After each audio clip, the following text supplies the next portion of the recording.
Okay, let's try that again. Welcome to tasting number 168 of the Saratoga Whiskey Club. Filming this from First Fill Spirits tonight. We're very excited and very appreciative of Paul McKendrick staying up at midnight in Scotland to walk us through some really great whiskey tonight. Paul, we met, Holly and I met back in May for the first time at the Spirit of Speyside Festival. We happened to go to an independent bottler fair in Dufton, and to our pleasure, he was there, which was great because we've admired Lady of the Glen since you guys started. And I know Holly went to a special Lady of the Glen tasting in May as well, which was pretty cool at the Dalgety Hotel. But tonight we're gonna welcome Paul. He's again, we're not gonna try and keep him up too late. I know we do have some generous pours here. So if we don't drink through them, you know, we got to keep his timeline in mind as well. But thank you so much, Paul, and thank you to Howard and Melissa as well from Saks. We've worked with them on some previous tastings, and they're the importers who bring in all this wonderful whiskey. So we're very appreciative of their work and being online with us tonight as well. So Paul, you want to go ahead and let us know a little bit about yourself and how Lady of the Glen started and where we should start with our whiskeys tonight. Yeah, no problem. Thanks for having me along, and yeah, it really is a pleasure to be able to talk whiskey with you guys and share some stories about the company and of course share some drams as well. Yeah, it is midnight here. I'm okay with that though. It's don't get many excuses to drink some whiskey on a Wednesday evening at this time of night, or certainly without good reason anyway. So I'm quite enjoying this novelty. But yeah, so I'm the brand ambassador for Lady of the Glen, or the parent company, Hannah Whiskey Merchants, and yeah, we're a fairly new independent bottler, fairly new in the grand scheme of the history of Scotch whisky. 12 years as a business is quite new, but well, 12 years is a long time, of course, but yeah, we've been doing some good things in those years, and of course, Lady of the Glen being our main brand. As an independent bottler, we have to create a brand, and most people know is actually for Lady of the Glen, being that was the brand that Gregor Hanna, founder of the business, founded way back in 2012 as a vehicle for the single malts and single grain whiskies that we were buying. So just a bit of context, if you're not sure, independent bottler. Basically, we don't own a distillery, we don't distill whiskey, but we do buy casks, bring them into our own little warehouse.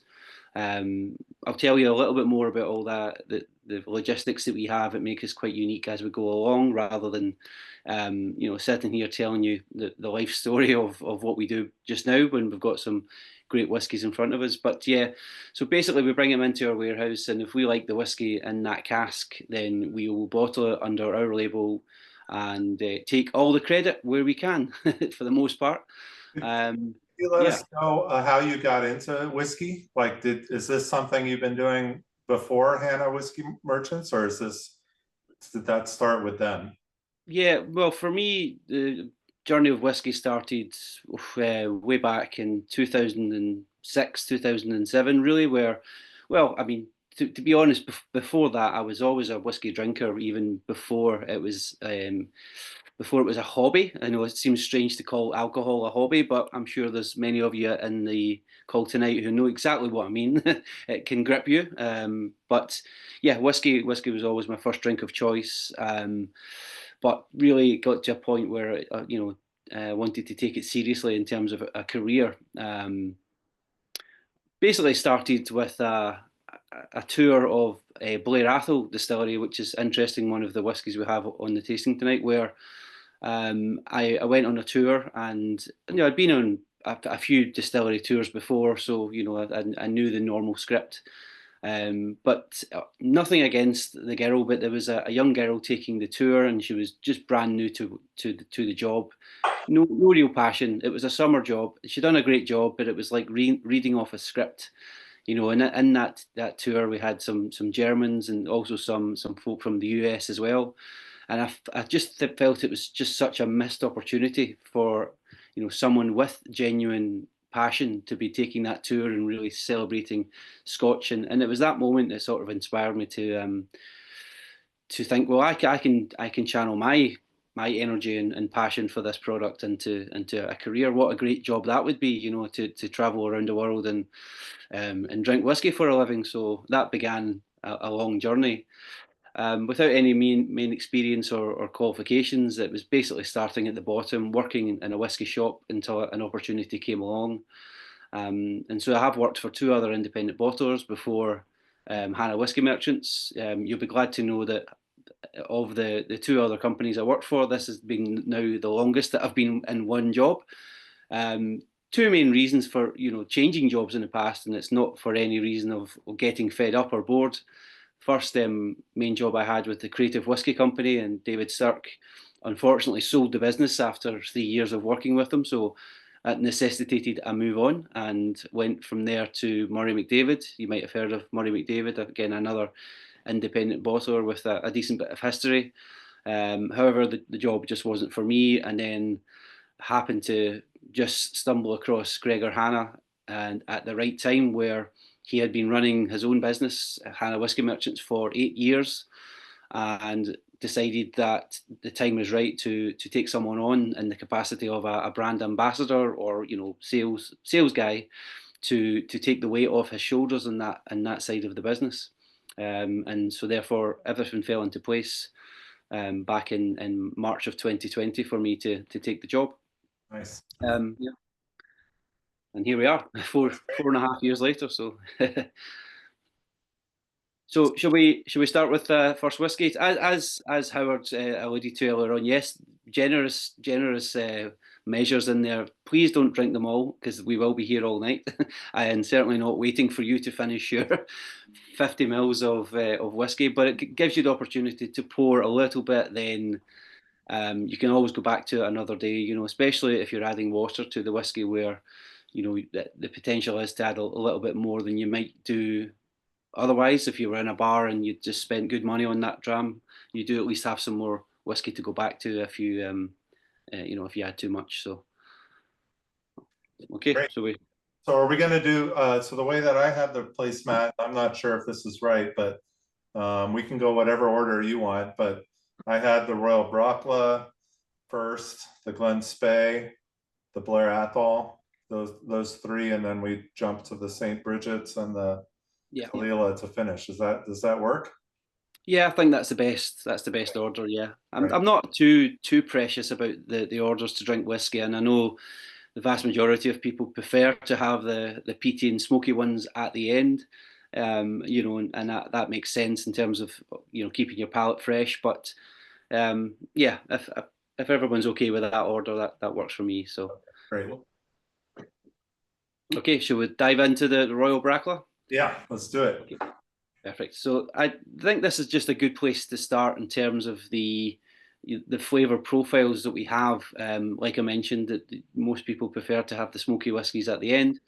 So therefore, this one being the lightest and freshest and most delicate one of the lineup tonight. So yeah, so when you see whiskies with the Lady of under the Lady of the Glen brand, there's two things that you know 100% you're going to get from it, and that is that every single one is bottled from one single cask. So in this case, only 232 bottles from one cask, a refill bourbon barrel, and always bottled at natural cask strength as well.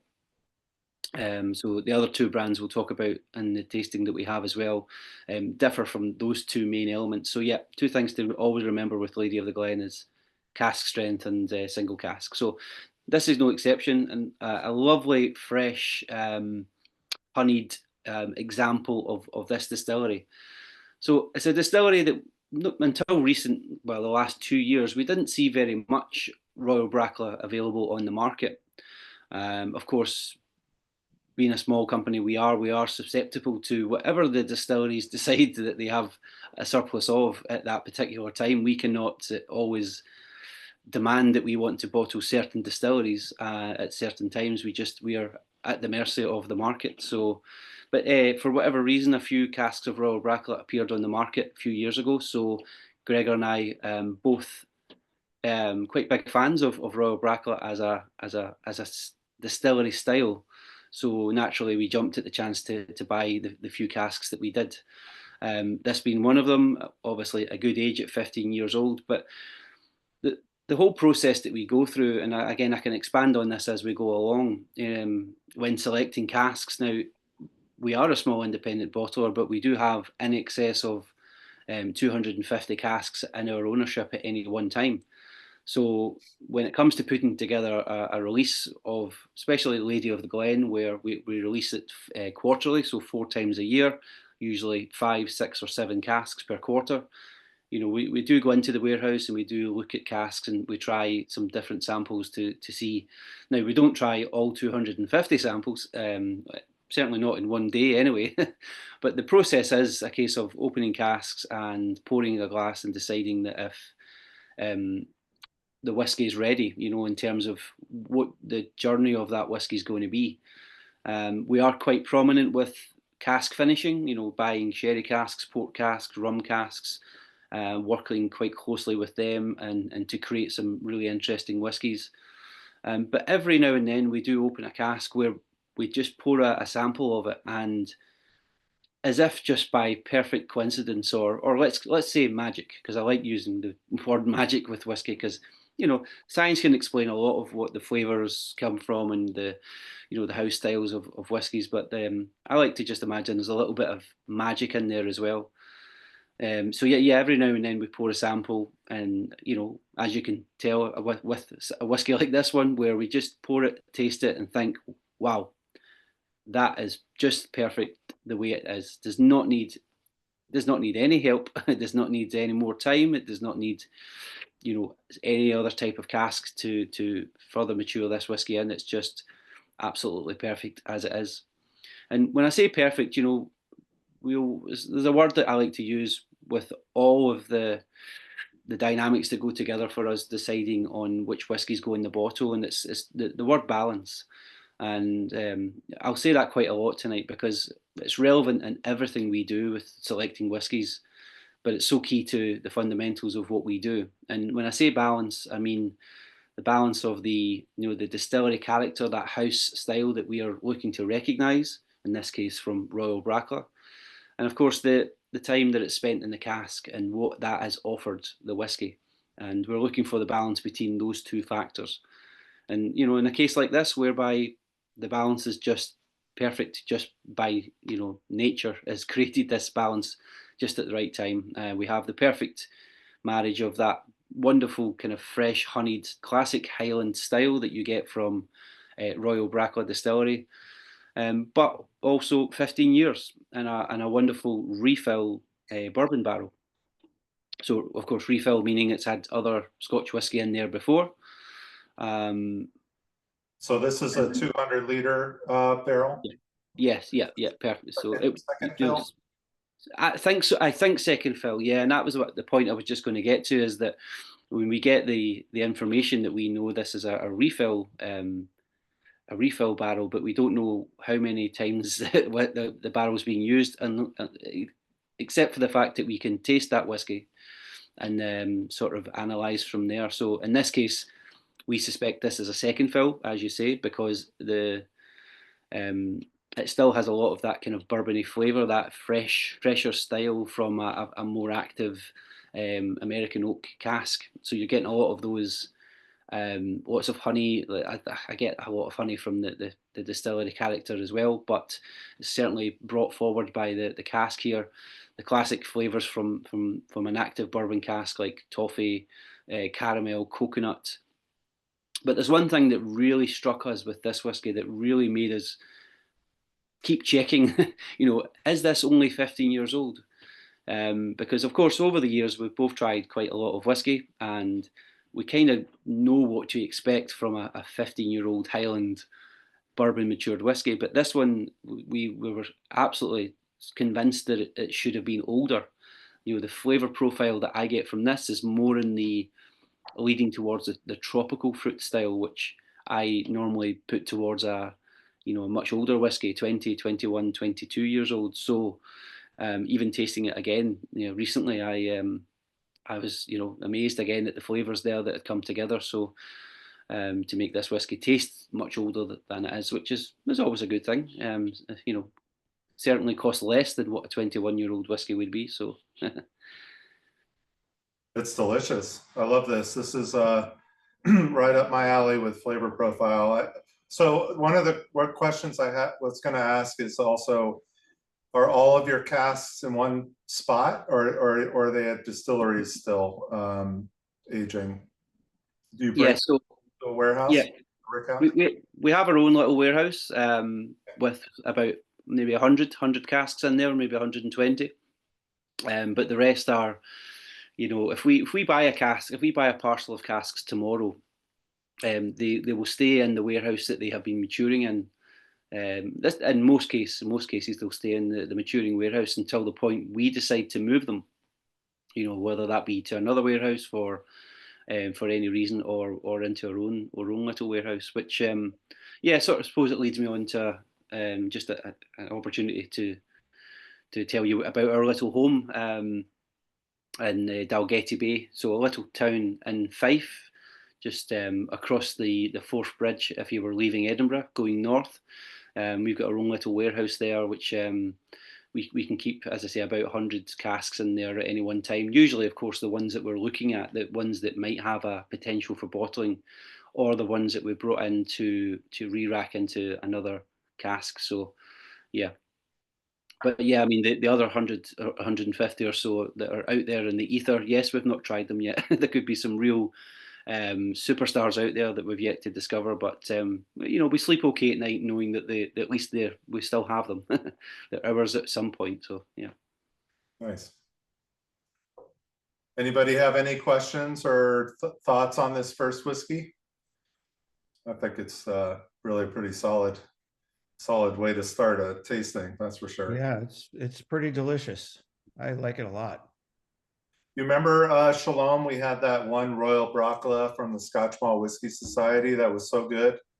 Yeah, we also had one at the Scotch shop on the Royal Mile that time. Yeah, I mean, when they're really good, they hit the spot. I mean, they're pretty phenomenal whiskeys.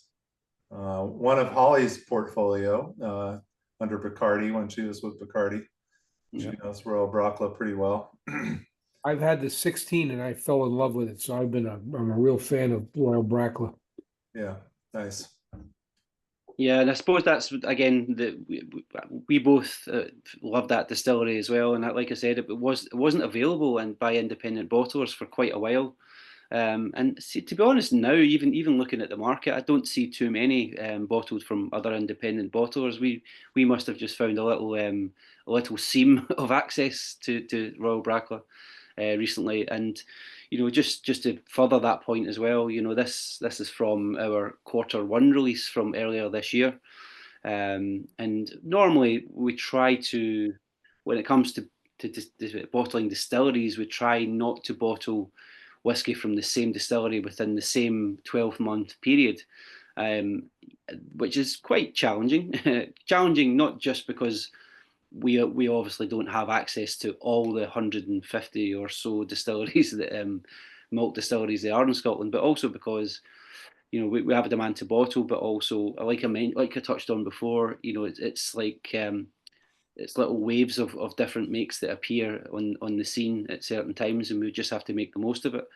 So we have just bottled a Royal Brackla for our Q4. So we've broken a rule, but we allow ourselves to break rules when the whiskey's just such an exceptional whiskey, and but also it's a very, very different product to one that we've just bottled for Q4.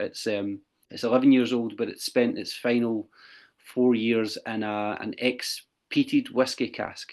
Oh. So the whiskey was in there before, had smoky profile, so therefore the Royal Brackla that's went in there, especially after 4 years, picks up a wonderful smoky note, just to add, layers of complexity to the depth that's already there. So, but anyway, I won't talk about that too much because that's something to look forward to. They don't ever do any peated spirit though, right? No, so that's the thing, you would, if I poured you a glass of that whiskey, then you would be convinced that it was a peated malt, but no, it's unpeated, but it's just picked up the smoky character from the immersion of that smoke into the cask from the previous whiskey. So it's another way, just another way of adding complexity and depth and flavour. And you know what? It's fun. It's just interesting and fun to challenge people's perceptions of what because I will have fun with that whiskey. I will pour it for people without telling them what it is, and just wait for them to tell me that it's Ardbeg or Lafroig or some peated Ardmore or something like that, and then I'll tell them that it's Royal Brackla, and they might throw the glass at me, but it's worth it. It's worth the fun. Yeah. So this one, it's not a large outturn, only 232 bottles. So, and I see we have one coming up later that's even less. So how with that limited a release, how do you determine and work with liquor stores as to which ones get them? Yeah, well, that is the challenge. 232 bottles to go around the world, and essentially, we're not at the point yet where, in fact, we're nowhere near the point where we would have, specific releases of casks for certain markets, which is good because I think from other companies who do that, you always get a little bit precious about what you can't get. If we have fans in the US, for example, and they see that we've got a whole release of casks that going just to Asia, then they might get a little bit upset. But hey, perhaps one day. But yeah, that is certainly a dilemma that we have. And in fact, if we are ready to move on to whiskey number 2, that point precisely is a great starting point for whiskey number 2. Are we okay with that, or Yeah, let's do it. Yeah, okay. So moving on to whiskey number 2, which we were going to try the Dalgety Glen Spey. And now, like I said, the Lady of the Glen has been the main brand since the initiation of the business. And it was only about 2 years ago, or 2.5 years ago, that Gregor and I decided that we wanted to complement the portfolio we have with two other brands, and the main reason for that is to mitigate the conflicts we have with single cask whiskies. And exactly the question we had there was that how do you decide what goes around the world? So one way to combat that was to create a brand that has a little bit more volume. So we created a small batch brand, and we decided to call it Dalgety, named after our hometown. And you'll find out as well as we go along that we don't really have much in the way of experience or expertise of marketing. So when it comes to naming new brands, we don't go very far. We just simply looked out the window and thought, yep, this is a nice little town. We'll just name the new brand after the town that we call home. So Dalgety was founded in, and when I say small batch, it's a term that's used a lot within whiskey, as you probably well know. But it's quite a vague term because small batch is only relative to what the producer is putting out as a normal release, So our small batch with Dalgety, for example, is always 2 casks. So Lady of the Glen is single cask, Dalgety is 2 casks, nice and simple. So just in case we get mixed up ourselves, keeps it nice and simple. But simply by doing that, we have, got this one in front of me. With the Glen Spey, we managed to get a yield of 681 bottles. So that carries a lot further than 232. So that sort of answers the question in a way. But of course, the other reason as well is having a little bit more volume allows us to bring the price down a little bit as well. With the Dalgety range, back to the point with Lady of the Glen, the 2 things to always remember is single cask and cask strength. With Dalgety, we have 2 casks, but also not cask strength, so it's reduced down a little bit. And in the case of the Glen Spey we have here is 50.2. So all these things give us that little bit more volume, more flexibility, and it keeps the price down a little bit as well. But it means we can offer, the volumes that the bigger markets were asking for with, Lady of the Glen, and that is the good example where, some of our bigger markets, maybe not so much now, but a few years ago, when the whiskey market in Asia was absolutely booming, we could have, if we wanted, sent every single thing we bottled to China, Japan, Taiwan, Singapore, and they would have snapped everything up. So those markets were on strict allocations. You can have 18 bottles, you can have maybe 24 if it's a 260 yield cask. And that's not a lot of whiskey for a big market, but that's what they had to get. And so, here we have something where we can now offer them, 60 bottles instead. So you can see what the difference that would make to investing in a product.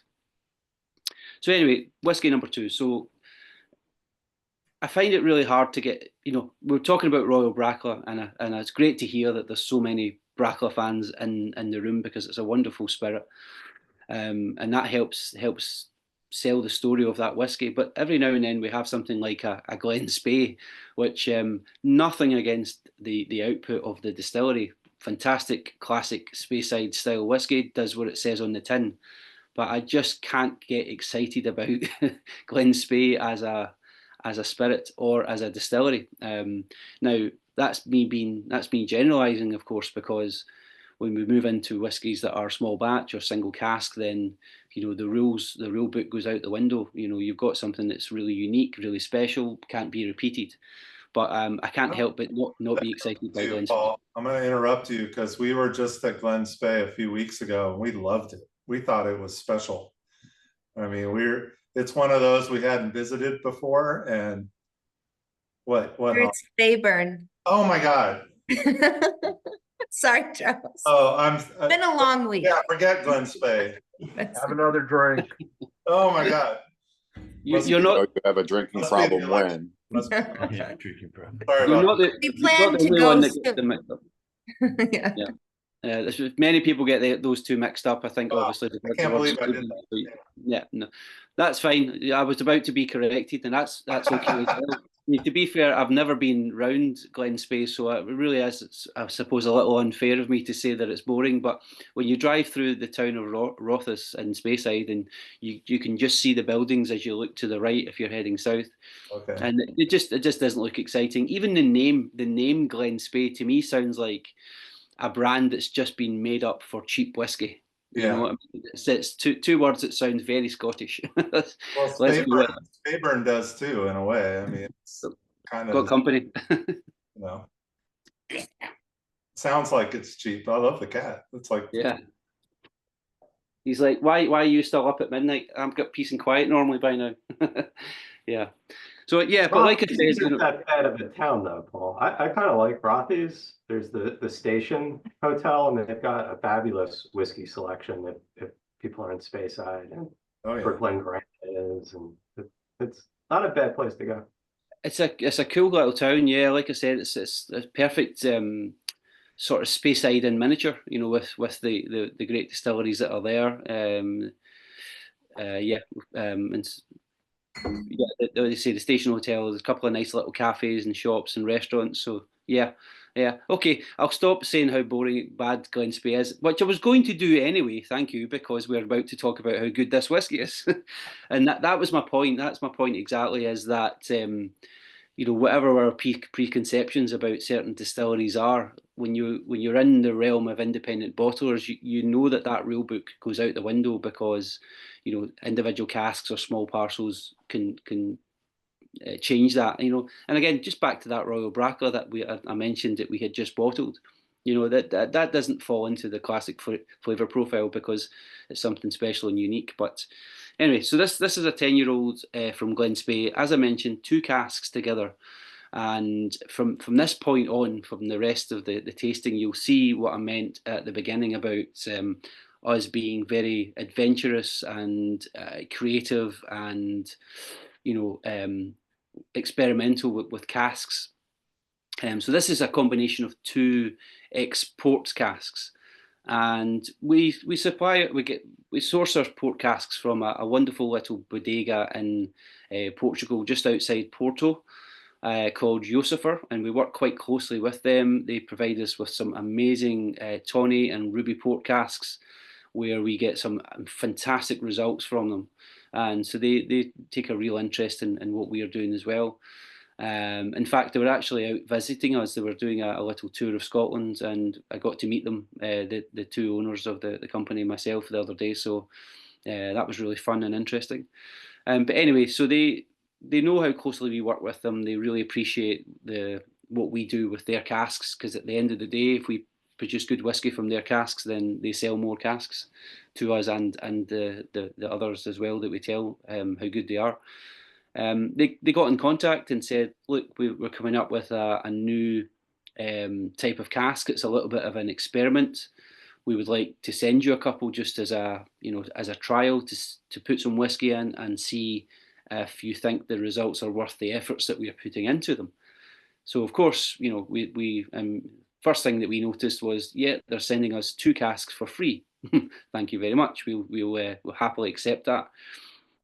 Especially when you consider the cost of empty whiskey casks, or empty casks in general. The 500, 600 euros per cask, and considering that most of that's just fresh air when it arrives at us, is quite a lot of money. So anything we can get for free is a bonus. So anyway, the casks arrived, so we immediately contacted them to say, what's the story here? What have you done?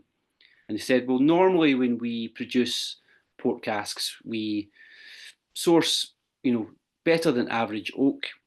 We put seasoning wine into those casks, so it's not the romantic story of, these are genuine tawny port casks or ruby port casks. They're making wine to season casks to send to Scotland for whiskey. Occasionally we do get real tawny port casks, but then that's a story for another time. But the experiment they were doing was they were wanting to see if, by putting they're sourcing the most high quality oak they could, and putting real genuine drinking wine into the cask, like a really high quality port, and seasoning it with that for 6 months or so, if it made a big difference to the final product, the whiskey that we used. So okay, fantastic. We put 2 whiskies in there, one of them being Glen Spey. And normally with our port casks, we can put the whiskey in there, seal it up, roll it into the corner, and usually about 3 months, between 3 months and 6 months before we check it, just to see if everything's going the way we hope it is, if the flavour profile is going in the right direction, if the balance is there. And so this one, we were really excited because it was something new. So, right on the 2-month mark, we ran into the warehouse armed with our glasses and our bung hammer and our verlinch, and cracked open the cask and poured a dram of the whiskey from the cask. And this is no joke, it came out the colour of my shirt. It was black, it was deep, it was rich. It was nothing like Glen Spey. The cask had completely overtook any nuance of Speyside character. And of course, you can tell where I'm going here. That word balance is coming into it. The balance was completely shot of this, this whiskey. And on one hand, we were really excited because what we had here was a cask that was, producing the effect of the cask, the time in that cask, but turbo edition, turned up to 11, if you like. But it completely offset the balance of that whiskey. So we, of course, we're like, oh, my goodness, what are we going to do with this whiskey? Yeah, we could bottle that whiskey. We could put it on the shelves. It would fly off the shelves because of the colour. People buy whiskey darker is better. That is the unfortunate assumption. And you know what? Other independent bottlers do that. I'm not going to name names. I'm not going to name and shame. But other independent bottlers, I think, are guilty of buying active sherry casks and port casks just to make the whiskey, more rich and dark, just to make it sell easier, which is, that's okay for them. And do you know what? Some people do like that really cask forward style. It could be a cask strength glass of sherry. You know, you may as well have a glass of that in your hands. But anyway, so, well, my goodness, what are we going to do with this? We have a problem now. We've got this whiskey that goes against everything that we stand for. Fortunately, we were about to bottle a new batch of Dalgety, and even more fortunate than that, we happen to have the actual sister cask of this whiskey that we had re-racked about a year ago, or just under a year ago, into a refill tawny port cask. Now, so refill meaning we had used that before for whiskey, bottled that whiskey, and then we used that cask again. And again, just to keep mentioning how good these casks are we buy from Josepher, we do use them 3 times when, you know, different levels of effect, but you know, we knew that the Glen Spey, being light, delicate, classic Speyside, would be good for the refill. Anyway, the story that I'm getting at, as you can probably imagine, is 2 casks together for Dalgety as the principle. When we did marry those 2 casks together, the one that was, you know, super turbocharged port influence, with the other one that we had probably intended to leave for maybe 3, 4, potentially 5 years before, you know, we would consider bottling it because it's a refill. But when we brought the 2 together, the final product, the balance was there. It was brought back in. You know, it's like reset, and that's what you have in your glass just now. That's the story of this whiskey. So, you know, making the most out of an interesting situation. The water that you proof, you know, the proofing it down, did that also tame that other barrel down? I mean, is that part of the reason why it was proofed down? I know you said for volume reasons and keeping the price down, but is it also maybe to tame that other barrel a little bit? Yeah, it would have helped, although it's not. We've not brought it down too far. I mean, I think I'm not even going to pretend I can remember, but the original cask strength of this would have been in the mid-50s. Okay. So the amount of water you would need to put in to bring it down to 50.1, 50.2, you know, it would make a difference, but no, you know, not a huge amount. But yeah, I'm glad you brought up the ABV again, because you know, like I mentioned, this is not cask strength, and if you are wondering, well, why on earth did you settle on 50.2? You would be asking a very, very good question, and you know, certainly for reminding me to tell you the story of why we settled on 50.2. When we created the Dalgety brand a couple of years ago, we knew we were going to be reducing the ABV down from cask strength, but we couldn't decide on what ABV to go with. We were somewhere between, you know, 46. Then we decided, now that's too common, too well used as an ABV. It's going to be at least 48. Do we try and be quirky and say maybe 48.7, just to create a bit of a question? And so anyway, we settled on 50 to begin with for the first batch. And the first bottling we did for the Dalgety brand was a whiskey from Craigellachie, and we had the 2 casks married together, and we were just getting ready to bottle. And of course, we were adding water, not into the cask, but we were adding water into a large beaker just to make sure that we knew how much water to add. And every time we'd add a little bit of water, of course, we would test the strength. And, you know, it was coming down every time we added a bit of water, 1%, you know, a bit more. And of course, being, you know, solid professionals, we were drinking the whiskey every time we were adding water just to see if it was changing. Yeah, we really hate our job, by the way. You don't want that our job at all. But yeah, tasting the whiskey. But it got to a point in this Craigellachie, and now I can't remember the exact numbers, so I'll just make them up for the sake of the story here. But you know, we identified it was at 52%, and we said, okay, we've still got a little bit more to go. So we added some more water, give it a stir about, tested the strength. It was now down to 51, and then we tasted it again and went, oh my goodness, this whiskey has completely just fallen off the face of the planet. It was a wonderfully sparkly, you know, great example of a sherry matured whiskey from a robust Speyside distillery, to something that you would, you know, so generic that you would just assume you'd picked it up from a supermarket, you know.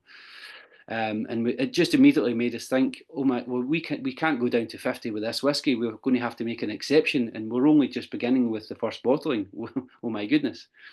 But it just immediately then hit us both at the same time. Nobody had to say a word between us. We all knew what we were thinking, and that was, we have our own bottling hall. Why do we need to go to a set strength for every one of these whiskies, when if we can identify the sweet spot by being very careful with how much water, then we can do that. It's not like we're contracting the bottling out, where that would be a huge inconvenience to the bottling hall. We're doing it all by ourselves. So yeah, that was a revelation. It was just, well, let's ask the whiskey. Let's talk to the whiskey. We'll find out what strength it likes to be bottled at, and we'll go with that. Now, that's personal opinion. I don't talk too much about adding water to whiskey, because I think it is very, very individual, very, each to their own, how much water they think they should add. That's why I've not brought it up yet. But, we are a small team of 4. Mainly Gregor and I making the decisions, and we decided that this one, 50.2 was a good spot for this whiskey to be bottled at. So anyway, I hope you agree. We think it's a great example of a port matured whiskey, and I like to use the example that if you had a friend over who was fairly new to whiskey, but they always wanted to try whiskey from a port cask, and you couldn't really find the best example for it. I think this one would be a perfect example of what a port cask, or two port casks, can do to a Speyside whiskey, and the flavour profile that it can offer that whiskey. So yeah, hope you like it. Yeah, I think it's really fun. You would never know if you didn't hear the story that there was one cask that was turbocharged. But it does feel really nicely balanced, and I love the ABV. I think it's a really good sweet spot. The whiskey is talking. The whiskey is talking. Yeah, absolutely. And I suppose we always aim for that higher end of the ABV tolerance, because then it still gives you, you might taste it and still think it could do with a little bit more water. That's okay, because at 50.2, there's lots of space for more water if that suits your palate. So yeah. But I think adding water to whiskey, it's not a science. Have fun with it. That's why I mentioned, but you've got 50 mils there, and don't pour it all at once, because you can have a little bit of fun. But even better, just go and buy the whole bottle, because then you've got the whole bottle to have some fun with, and pour a dram, and you try some water with it, more water with it one time than the other, and you'll see the difference that it makes. The way that the flavors can develop and come out of the glass. Yeah, we suggest that as well. That's a good idea. Well, just buy the whole cask while you're at it. Yeah. Holly had a question about Dalgety. Are all of them port finished? No, so I mean, it's a fairly new brand. Really, it was only the last couple of years, but we don't bottle it as frequently as Lady of the Glen. But I think we've had maybe about 10 releases in Dalgety, but no, they're all different. Basically, you're all different, yeah. So we have a challenge to find within our portfolio, or whatever we can find out in the market, to find two or three casks that are of a similar age, a similar price, that will complement each other, whatever we decide to do with it. So for example, with the Glen Spey, we also released a Glen Murray, which was just two refill hogsheads, two generic, I don't like using the word generic, but they were just standard hogshead casks together. Perfect way, of showing the true nature of Glen Murray. Wonderfully sweet and light fruity whiskey. But we also had a Linkwood, which we combined 2 Oloroso casks. One was a refill Oloroso, just like the other one of the Glen Spey, but the other Oloroso was a first fill quarter cask Oloroso.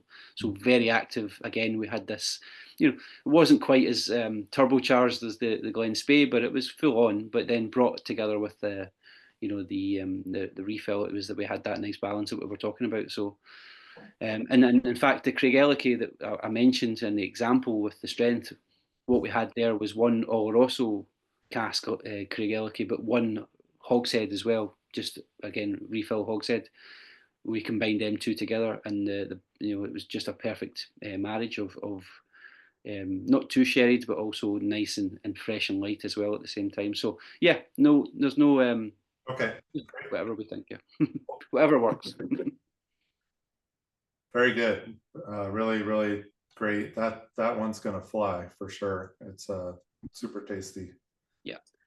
Yeah, it's got a little bit of everything. I think, you know, there's always a time, and for me, or, you know, looking at my whiskey collection there's always one or two whiskies in there where, you know, you come home from work, it's been a long day, a busy day, and, you know, you want a whiskey, but you don't want a whiskey that's just, you know, really screaming out to be sat down and taking time over. Sometimes you just want a whiskey you can just pour a glass of and just carry on, you know, taking your shoes off, your jacket off, you know, from coming in from work, and just sip away and enjoy the flavors that are on the surface. You know, and then there's other whiskies, like I mentioned, where you really want to sit down and study that whiskey for an hour in front of the fireplace.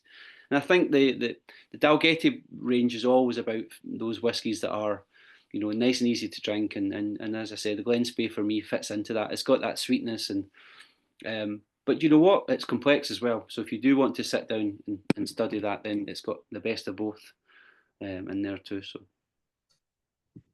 All right, so we're gonna move on to the distillery that changed your mind. Yeah.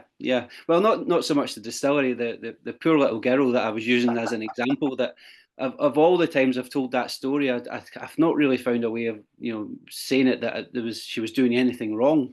At the end of the day, she was doing her job. But actually, you know, just to further that story, it takes me back to even before I was considered a whiskey geek or a whiskey enthusiast. The first distillery I ever visited was when I went on holiday with my parents. Well, I say on holiday with my parents. I wasn't 10 at the time. I was 18, but still managed to get a free trip to Oban, and that was Oban Distillery was the first distillery tour I went on, and I remember. I think it was probably a turning point in my journey with whiskey as well, but not quite to the same extent yet, because there was this wonderful large gentleman, you know, the typical Scotsman, white beard, white hair, big, you know, larger than life character. And what a character he was, you know, taking us around the distillery, full of passion, enthusiasm, full of humour, you know, not intimidated by any of the really, you know, I think there was a few Japanese fellas who were on the tour asking all sorts of really technical questions, way beyond the kind of information you would normally get on the tour, but he just handled it so well with great humour. And what an experience that was, you know, and I never forget that, you know, as somebody who thought whiskey was whiskey at the time. Totally changed my mind about what single malts can do. So yeah, that's part of the journey as well. But yeah, and then furthered with my tour of Blair Athol. So yeah, Blair Athol is a great distillery, one of the most visited in Scotland, mainly because of its location.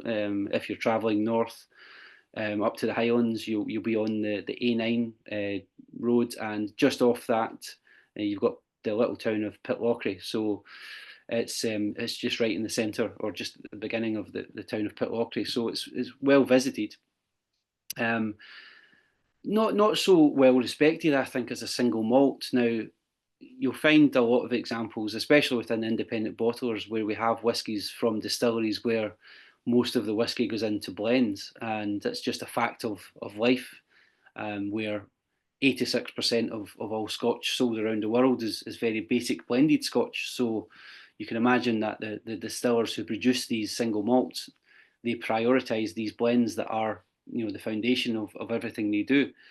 Not that we're ever going to, you know, well, certainly not in this tasting anyway, we're not going to drink any basic blended whiskies, but we have to recognise that we have all these whiskies. In fact, we have independent bottlers bringing you these whiskies because of the success of blends. And anyway, Blair Athol is one of those where the vast majority of the output goes into Bell's and Johnnie Walker and a few other massive blends. So there's not too much left for single malts. So if you do visit the distillery, you'll probably get offered their standard 12-year-old at the end, which, you know, some people really enjoy. But personally, I think they could do much better with the single malt that they have. But again, like I mentioned, it's not their priority. Their priority is blends, and to create a brand, a proper, you know, portfolio brand of a 12-year-old, of a 15, 18, whatever it may be, will require, you know, millions of pounds of investment, and they would rather put that into something else. But anyway, that gives us independent bottlers it gives us the stage, you know, to then take these whiskies now that we highly regard and give them the place to shine as the whiskies that they are. And I think Blair Athol is a wonderful example of that, because many people do find that the standard 12-year-old kind of flatters to deceive a little bit. It promises a lot but doesn't deliver. But what we have is a wonderful whiskey. So when we have something like what you have in your glass just now, it just showcases how good that whiskey can be. Now, I mentioned we are very prolific with our cask investment, like the Glen Spey I mentioned, and of course we've got a couple of whiskies coming up that are good examples of that as well. But like the Brackla, every now and then we stumble across something that's almost ready-made for drinking. Now, this one is a good example of that as well.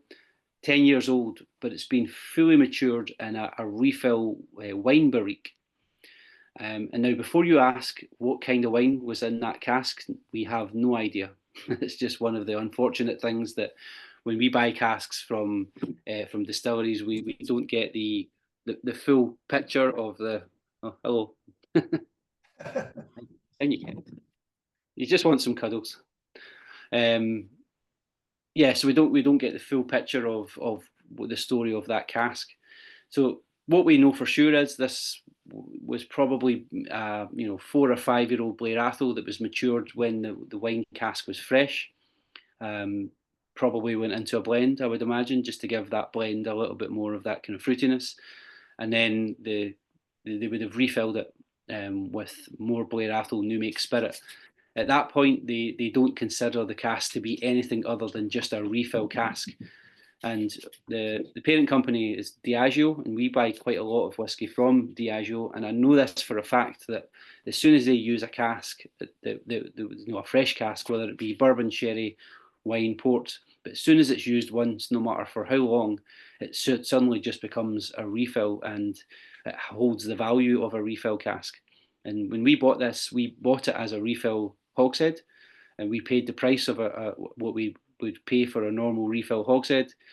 But when we brought it into our warehouse and we opened it up and we looked at it, we could actually see the cask was a wine cask.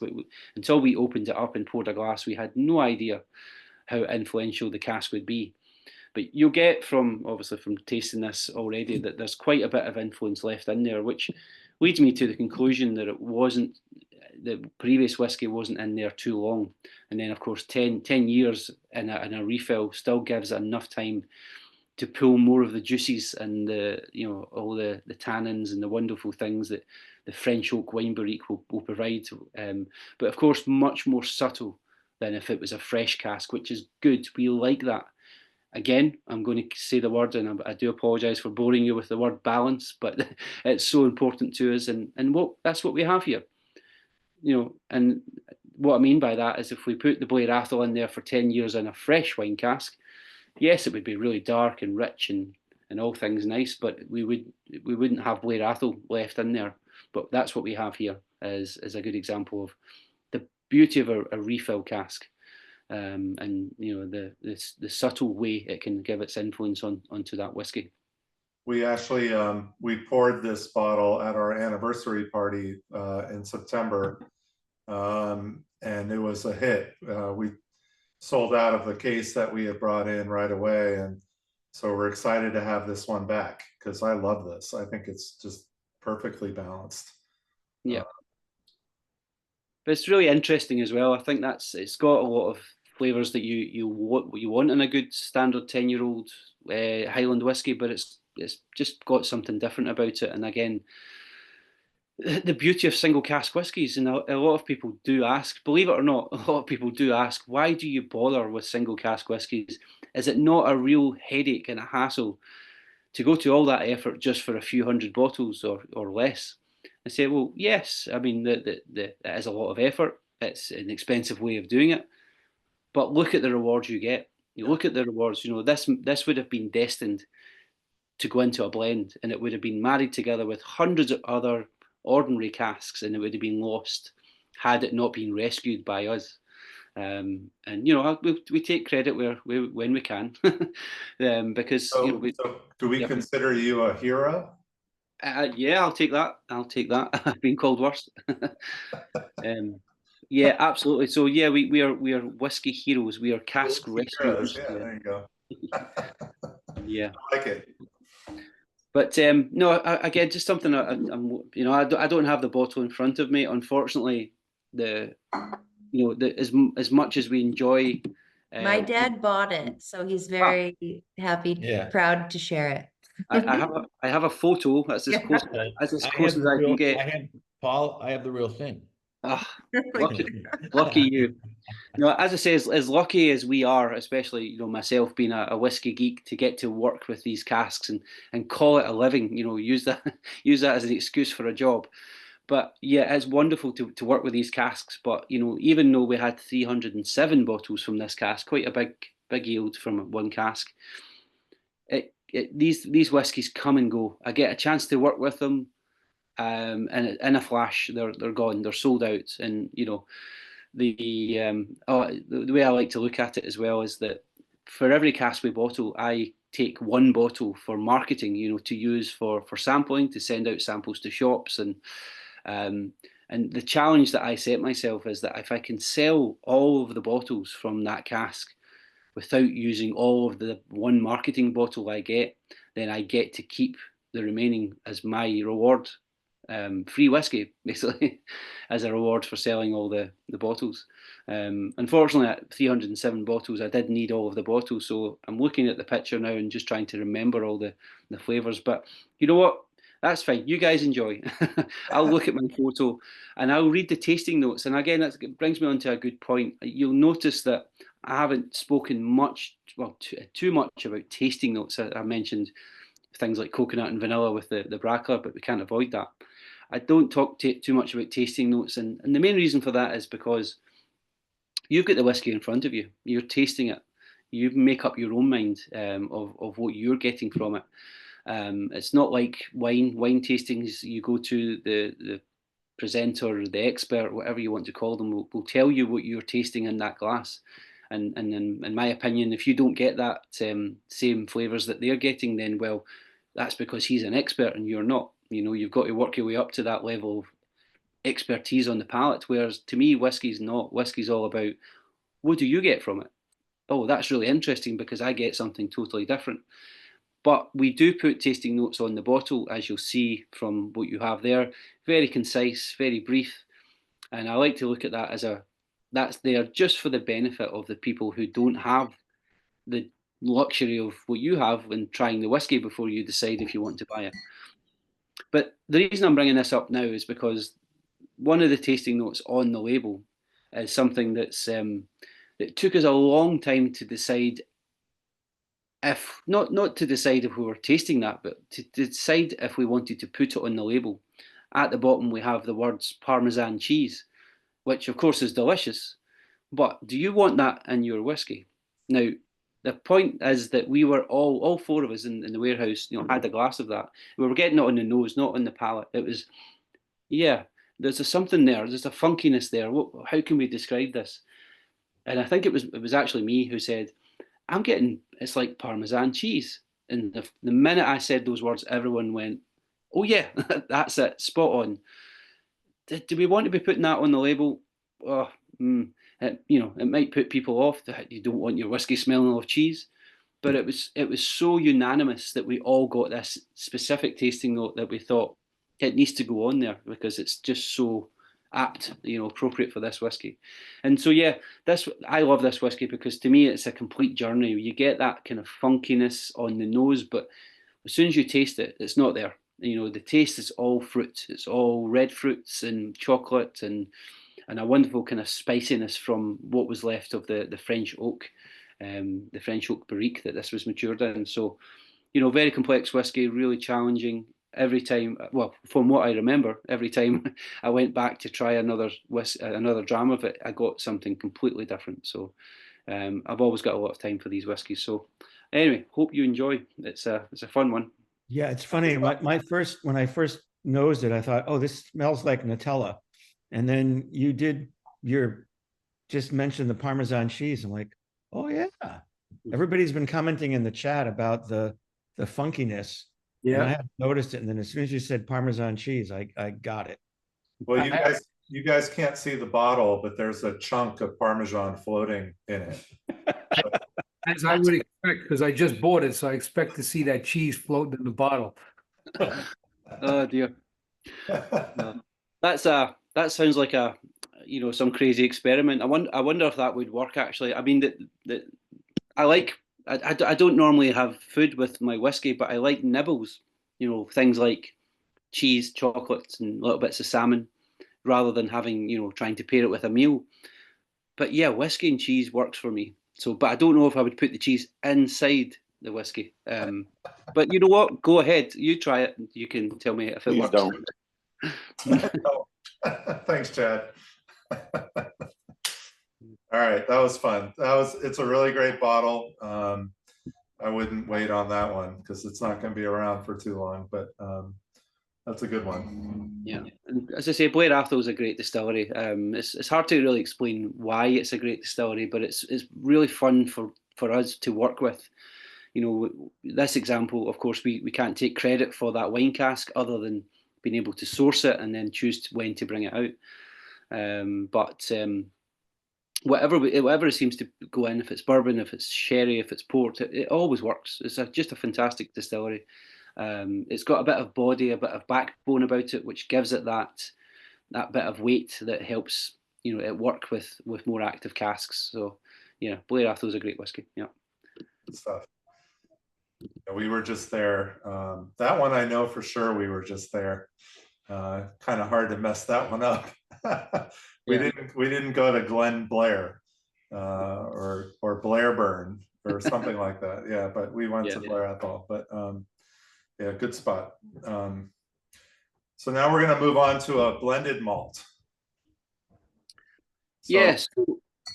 Yeah, so that this one. So again, I mentioned we have 3 brands in our portfolio. This one took a bit longer to decide if we were going to go down this road. So St. Bridget's Kirk, we called it. So again, naming something after what's close to home.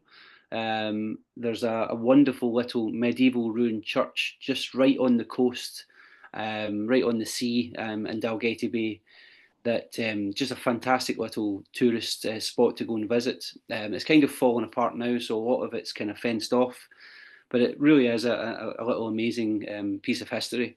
And the reason why it really caught our imagination as well is because many hundreds of years ago, the biggest town in Fife, the region that we call home, is Dunfermline, and it was the capital of Scotland for a short time. And of course, now the capital is Edinburgh. But during the transition between Dunfermline and Edinburgh being the capital of Scotland, Dalgety Bay was one of the main landing points across the water.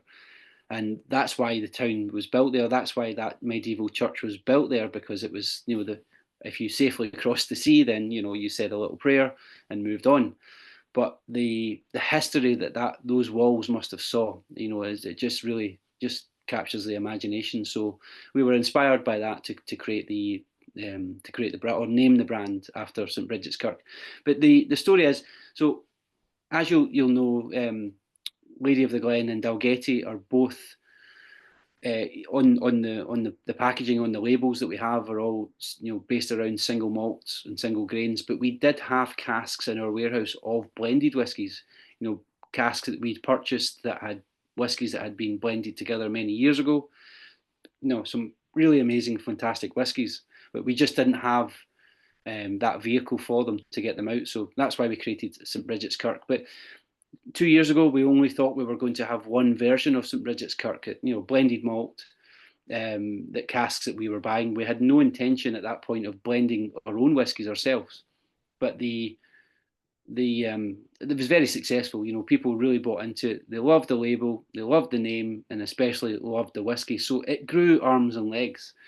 And we also had some casks of blended Scotch, mix of malt and grain. And so therefore we created another version of St. Bridget's Kirk for blended Scotch.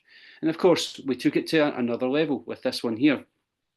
We were always inspired by the idea of the Solera system within the sherry industry. You know, the idea of a pyramid of casks where they bottle the wine from the lowest level, the bottom layer, and then once they bottle half of those casks in the bottom, they top it up from the one above, and then they put the youngest wine in at the very top. So therefore, they're by default creating consistency of flavour. You know, so every time they bottle a batch, it's the same sort of flavour profile. But also within every single cask, you've got some wine in there that's been in there for many, many years, which creates that kind of it hurries on the maturation process of that younger wine as well. So we were quite inspired by that. But of course, all these parameters don't generally work with whiskey. You know, whiskey is about how long has it been in that cask by fact. You can't mix, you can't change ages, you can't top up with younger whiskey and then, you know, use an average age. But the whole idea of the Solera being that you know, you put the youngest whiskey in the top gave us a bit of inspiration. And also inspired by the fact that we happen to have 5 hogsheads of remnant whiskies that we had married together that were all the same blend. Now these came because when we re-racked many casks, you know, a few years ago, huge program of taking whiskey from hogsheads and putting them into you know, port cask and Oloroso casks that were smaller.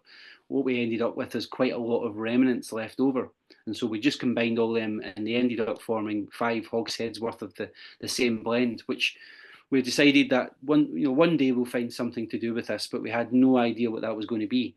And then when we moved into our own warehouse 4 years ago, we had these casks and still had no idea what to do with them. But then the St. Bridget's Kirk was formed. We had a vehicle for blended whiskies.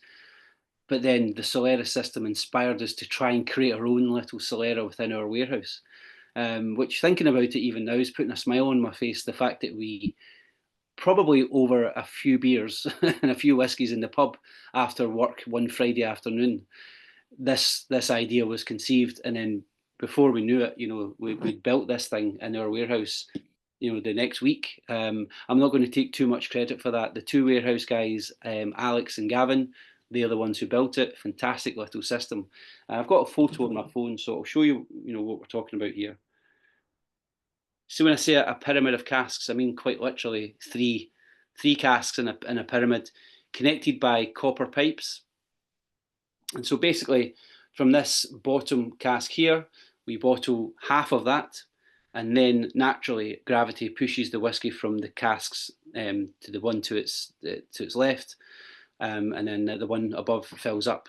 Now these are sherry casks, so the top one's a Fino sherry cask and the bottom 2 are Oloroso. And the idea was that we had these 5 casks of this same whiskey, you know, a lot of whiskey of the same thing. You know, what on earth is a small company like we're going to do with that?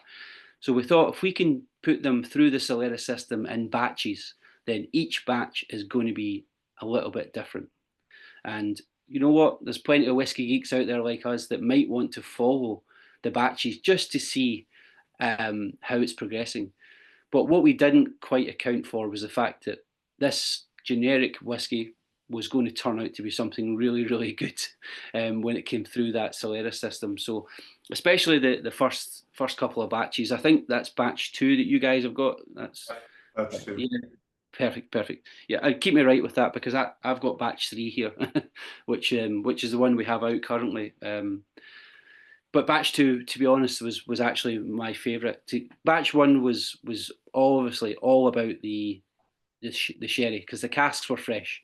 So the first influence was the sherry. It was quite full on, and if that's your thing, you would really enjoy that. But batch 2 and 3 are where now we're getting that little bit more balance. There's that word again, but we're getting that balance between the whiskey and the first influence of the heavier influence of the sherry is now worn off a little bit. So. Of course, if you've had a nose and a taste of this, you'll get quite a bit of smoke and peaty influence from this. That's because there's 5 whiskies within this blended malt. So I'll just tell you what they are. We've got Inchgour, Orthrusk, Ben Rennes, Caol, hence the smoke, and Ben Nevis, which is a peated, smoky version of Ben Nevis. Oh, wow.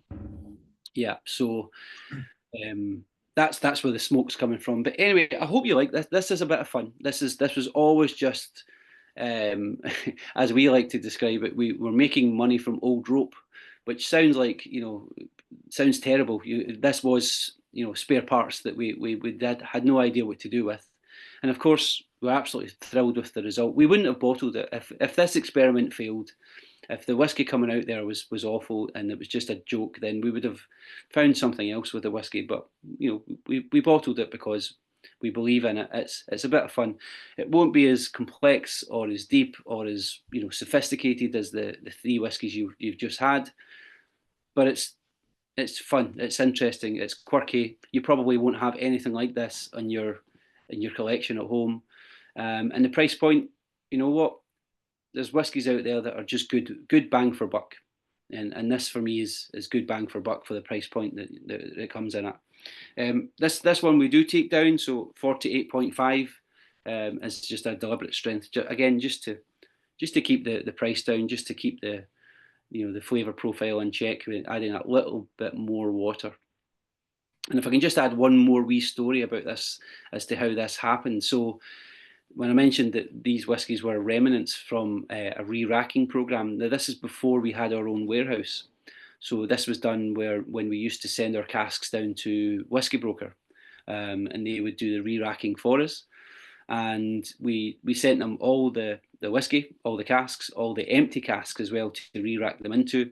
And they contacted us at the end of the big massive program because there was a lot of casks getting re-racked, hence the reason we had so many remnants. And they asked us, what should we do with all these remnants? And we said, well, we don't really know, but do you know what? Just combine them all together and put them in whatever empty casks you've got lying around. And so they said, okay, no problem, we'll do that. But what we didn't realise is that they took that instruction and carried it forward with every time we sent them casks to be re-racked. What we were intending them to do was just to do it for that that parcel of casks.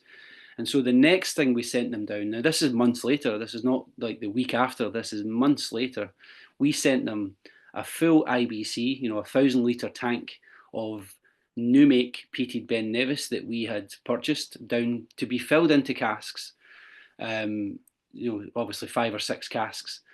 And what ended up happening was that, sorry, I beg your pardon, there was two IBCs, we sent them down in 10 casks. And of course, they filled the 10 casks, but there was quite a bit of spirit left over. And of course, the warehouse guy had this instruction that we had asked him to put all remnants into casks. So he took that new make, clear spirit, and put it into the casks that we had put the remnants into. Now, bearing in mind that the casks that the remnants were into, the whiskies in those casks were 8 or 9 years old. And this guy had just put new make spirit into those casks, which of course, if you know with Scotch whisky, you've got to put the age of the youngest whisky in there. So yeah, bit of a headache, a bit of a we had some words, but that's what we have here. So the whiskey, the 4 whiskies that I mentioned, they're all about 10, 12 years old at this point, but the Ben Nevis is only 3 or 4 years old at the point when we filled it into the Solera system. So no, it was probably, it'll be closer to 5 now, to be honest, by the time we got it in there. So, but you know what? That's what the freshness of that younger whiskey just makes this come to life. Anyway, long story for a fairly straightforward whiskey. So anyway, hope you enjoy it. Just quickly before we move on to Kalila, what was the St. Bridget's Kirk that you had at the festival? That the special one. There was a special one that I think it was a really old one.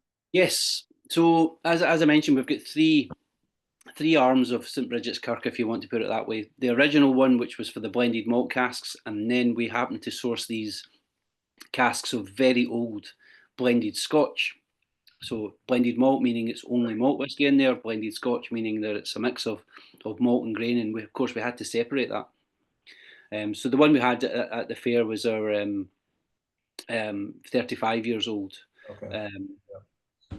Blended Scotch. Yeah. Yeah, it was very good. And again, great bang for buck. If you're open-minded to drinking good blended whiskey, and that's the problem that we have now. The fact that, as I mentioned before, 86% of all Scotch sold around the world is very basic, very young, generic blended whiskey. And of course, people form opinions. They assume that that's what blended whiskey is. But of course, blending is an art form. It's about taking individual parts and making the sum of those parts better than the individuals. And so we're trying to recreate that a little bit, put a little bit more art back into blending.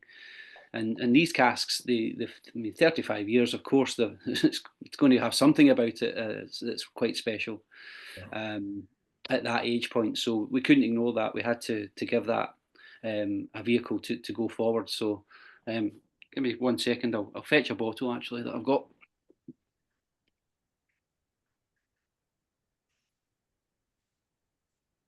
Yeah. So the Solera one's got the white label, but it's got the brown sort of beige bottom part, which identifies it as the Solera. But the blended Scotch one has a sort of, I'm going to say red. I think it's pink.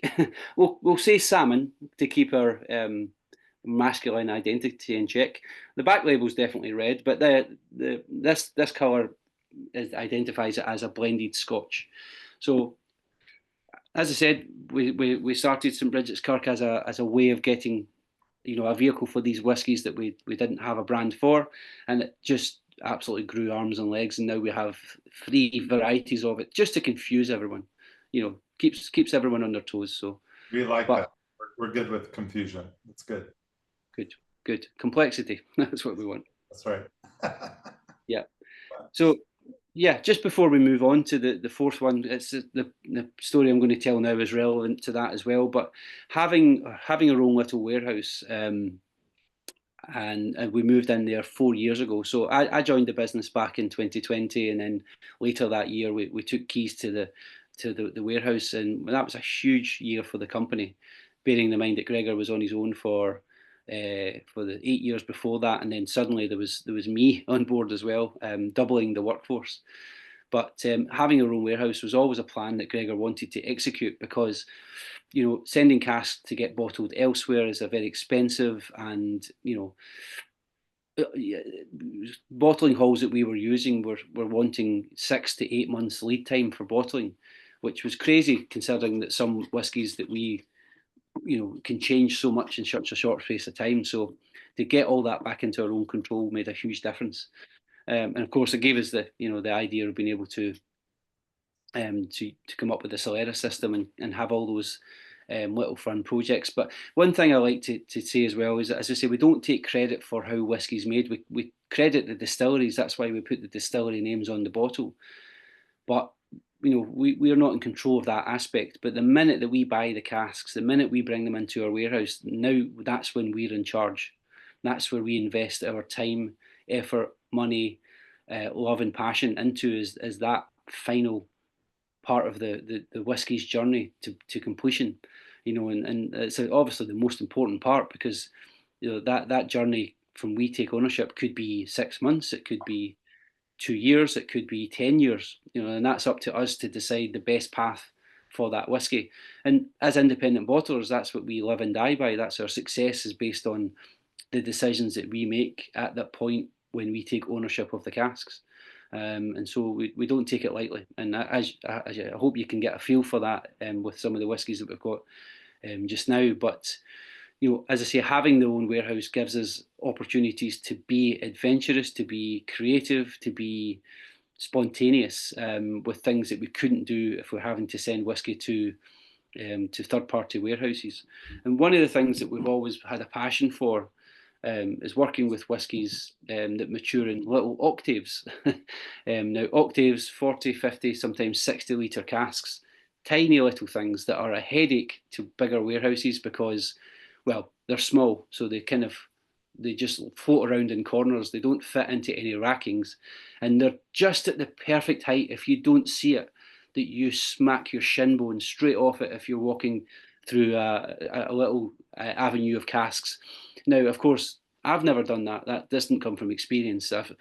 my shins are just the right shape for being smacked off octaves, but they just give us something completely different. And I'm sure, as Melissa and Howard will testify with this one, when they came to visit our warehouse, totally enthused by these little nightmares that they are, these little casks, but more importantly, what they can do to the whiskey. You know, the idea of that cask being smaller means that the contact with the oak is much more intense. We get a totally different style of maturation that's quite unique to these little casks, and of course the final product reflects that. And so, you know, the Caol we have here, selected by Howard and Melissa for Scotch drinkers only, the entire yield of the cask came their way, and they got to pick it all by themselves. So I think they enjoyed that. I think they've told me a few times that they can't wait to do it again. I need to speak to Gregor about that. But no, it was a lot of fun having the guys in the warehouse. We had a few drams and some good whiskey chat, and of course they left with this this knowledge that we were going to bottle this little cask just for you guys to enjoy as well. So 57 bottles, that's all we got from the little octave. But it's yeah, so Caol, an Islay whiskey, classic Islay whiskey if you want to call it that, smoky, peaty, on the fresher side of the smoky and peaty spectrum. It's got, you know, a nice minerality about it as well, but paired perfectly with an ex Pedro Jimenez octave. So from our friends in Portugal, although this is obviously a sherry that's went in here, they do buy sherry for seasoning casks as well. They put together these wonderful octaves for us. They put the Pedro Jimenez wine, which is a really sweet, sticky dessert style wine, into the cask. They season that for 6 months, empty most of it out, then ship the casks to us. We empty the rest of that wine into our bellies, and then we put the whiskey into the casks. And you know, somewhere between 6 months and 14 months, we have a sweet spot where the combination of the peat and the smoke and that sweetness from the sherry just fall into line. And actually, it is a bit of a headache to go through all these octaves and try and decide which ones are, you know, are maturing faster than others. And I like to compare it to dog years. You know, we're always trying to find out what age is our dog, and we're trying to compare it to our timeline, you know, and that's the way these work as well. We get a feel for maturation of normal whiskey cask sizes, but these are like maturing in dog years, you know, they go that much faster. So this is only 9 years old, but it will have a flavour profile, complexities of a much older whiskey because of that extra little bit of contact. So anyway, I hope you enjoy this. Yeah, again, a lot of fun. A lot of fun to produce these and a lot of fun to pick them, but damn serious whiskey in the glass you've got there, so enjoy. Yeah, this is really fun, really fun. For an octave, you know, sometimes with the octaves they can be a little bit too oaky in a way, and this one, you know, the oak comes through, there's no question, but it's not overpowering. You know, that PX could have been a lot sweeter in a way, but it's kind of just a light, you know, balance to it. It's not an overpowering taste profile. So yeah, I say the key there is picking. Well, picking. It's not picking. It's the key is identifying the right time to bottle these, because one thing we love about the Josepher casks is that they always give us the wonderful wine influence, but they carry a lot of oak characteristics as well. So we have to be super careful with the oak. But in this case, what that extra bit of oak influence is doing is just keeping a lid on that PX. You know, it's not too much. Also, I think the smoke and that kind of classic sort of maritime style coastal whiskey also helps keep everything in balance and check as well. It works together. Yeah. And great. I'm used to Caol being sweet and very smoky, like almost ashy. This doesn't have any of that ashiness. It's also not as sweet. I mean, it's more meaty and clove kind of notes for me. Okay, good. Yeah, I think one of the most common sort of tasting notes is that meatiness, that smoked bacon, you know, pastrami or, you know, cured meat style which is making me very hungry right now. But yeah, but that is definitely that combination of smoke and sweetness that seems to come. Well, it's through. almost morning for you. You may as well go have some bacon now to start your day. Yeah, I'll just stay up. Yeah, I'll just keep drinking whiskey and then have some breakfast. Yeah, this is really good. Great one to end on for sure. Yeah, this is the one that, I've been saving stuff in the bottles from each of the first 4. I may not save any of this one. Yeah, that's your Shalom. It's your midnight snack. Yeah. Anybody else have any questions about Lady of the Glen or Paul? I don't want to keep, it's 1:30 in the morning in Scotland at this point. And we're, I know he's being a trooper and hanging in here with us, and you wouldn't even know it's 1:30 in the morning by the look at Paul's face, but I also don't want to keep him up too long. We could tell at the festival that Paul could hang. Yeah. Yeah. When whiskey's involved, yeah. Yeah. Yeah. I will say that I'm not in the office at 9 o'clock tomorrow morning, so that's okay. Yeah, that's okay. I'll get the kids up for school, and then I'll maybe go back for an hour's nap. We'll see how it goes. That's okay. No, it's no problem. I mean, it's as I say, I see this as a privilege to be able to have the time with you guys to talk whiskey, to tell the story of our company, give you a little bit of context as to what we do and what makes us unique and special. And, if it makes a difference to how much you enjoy the whiskey, then even just for a split second, then it's worth every minute of sharing that with you. So yeah, no, I appreciate being able to have this time, whether it be 1:30 or 3:30 in the morning.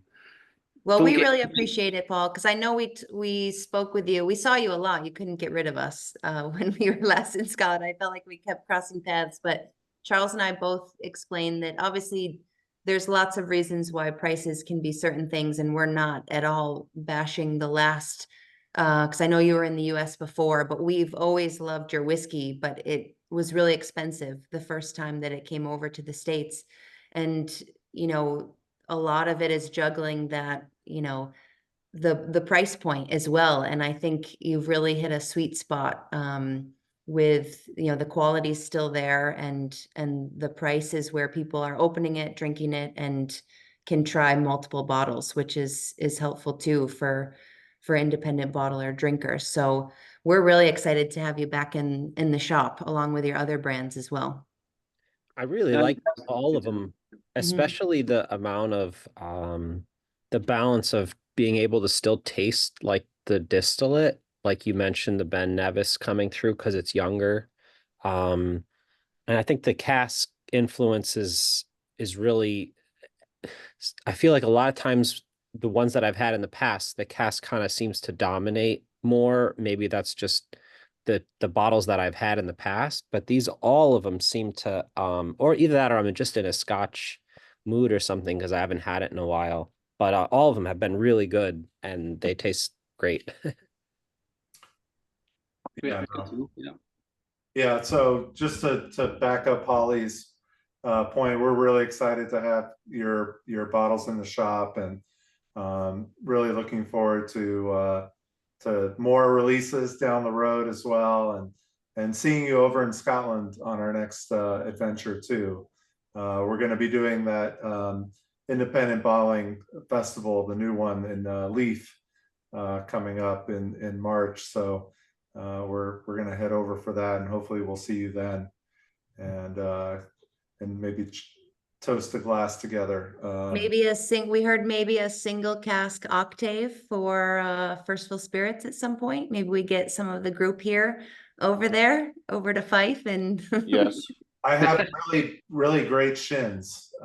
Just let you know, I can test all the octaves with my shins very well. But I think we could talk Gregor into that, Paul. We can get the team at First Fill into that warehouse. That would be really good. Be happy to be there in March. We're always open to visitors, so especially good customers. And yeah, just to touch on the point as well, Holly, that was and Charles as well. It was great to see you up in Speyside, and I always enjoy it, like the tasting that you came along to in the Craigellachie. You know, I'm so glad you didn't introduce yourself before the tasting, because I always feel that makes a difference knowing that there's a customer, a potential customer there, but rather than just a visitor or member of the public. But no, it was great to catch up with you, and obviously feel your excitement as well when you asked, do you have an importer? And I was like, well, yeah, we're just starting to work, and you know, your face lit up that you were going to get the opportunity to work with our whiskies again. So that meant a lot to me, and of course here we are now fulfilling that. So fantastic, and yeah, I'll certainly be at the festivals we mentioned before, and yeah, want to see you there. All right, well, we're gonna let you go. I mean, you can stay if you want, but I'm going to stop the recording, and so that way people can get off whenever they want, and you can go to bed whenever you feel like. But thank you so much for being with us tonight. We really appreciate it. It's always special when we have people like you join us and give us all that wealth of knowledge that you've acquired in your whiskey journey. So thank you so much, Paul, and looking forward to seeing you next time. Yeah, thank you for coming over, and again, Howard and Melissa, thanks. Keep up the good work, and you guys in the shops there as well. Keep fighting the good fight. But yeah, thank you. Cheers. Great tasting. Thank you.